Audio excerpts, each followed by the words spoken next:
രാവിലെ തന്നെ ആദിലയും നൂറയും അനീഷും തമ്മിൽ ഉടക്കിയിരിക്കുകയാണ്.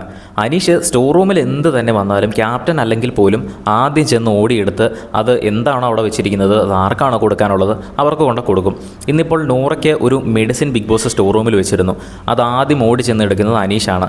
അനീഷ് എന്നിട്ട് അത് എടുത്തുകൊണ്ട് നൂറയുടെ കയ്യിൽ കൊണ്ട് കൊടുക്കാൻ നോക്കുന്നു. നൂറ, ഇത് മേടിക്കൂ, ഇത് കഴിക്കൂ, മരുന്ന് കഴിക്കൂ, സമയത്ത് മരുന്ന് കഴിക്കണം എന്നൊക്കെ പറഞ്ഞിങ്ങനെ ഉപദേശിച്ചുകൊണ്ടിരിക്കുകയാണ് നൂറേനെ.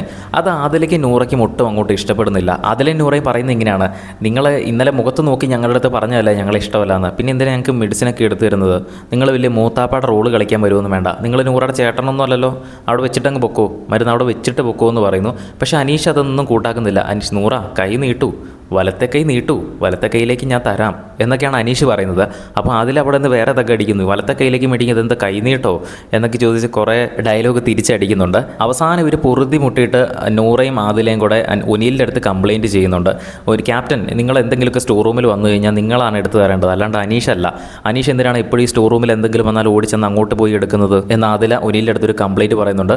പക്ഷേ ഇതൊക്കെ കേട്ടിട്ട് അനീഷ് വീണ്ടും പറയുന്നുണ്ട്: നാളെ വന്നാലും ഞാൻ തന്നെ എടുക്കും, സ്റ്റോർ റൂമിൽ ഇനി എന്ത് വന്നാലും ഞാൻ തന്നെ എടുക്കുമെന്ന് അനീഷ് വീണ്ടും പറയുകയാണ്. ഏതായാലും ഇതൊക്കെ കഴിഞ്ഞാൽ ഉടനെ തന്നെ ടാസ്ക് ആരംഭിക്കുന്നതായിരിക്കും. ടാസ്കിനിടയിൽ ഒരുപാട് പ്രശ്നങ്ങൾ ഉണ്ടാകുന്നുണ്ട്. അതെല്ലാം ലൈവിൽ നടക്കുമ്പോൾ നമ്മൾ അപ്ഡേറ്റ് ചെയ്യാം. അത് കാണുന്നതിനായിട്ട് ചാനൽ ഒന്ന് സബ്സ്ക്രൈബ് ചെയ്യുക. വീഡിയോ ഇഷ്ടപ്പെട്ടാൽ ഒന്ന് ലൈക്ക് ചെയ്യുക.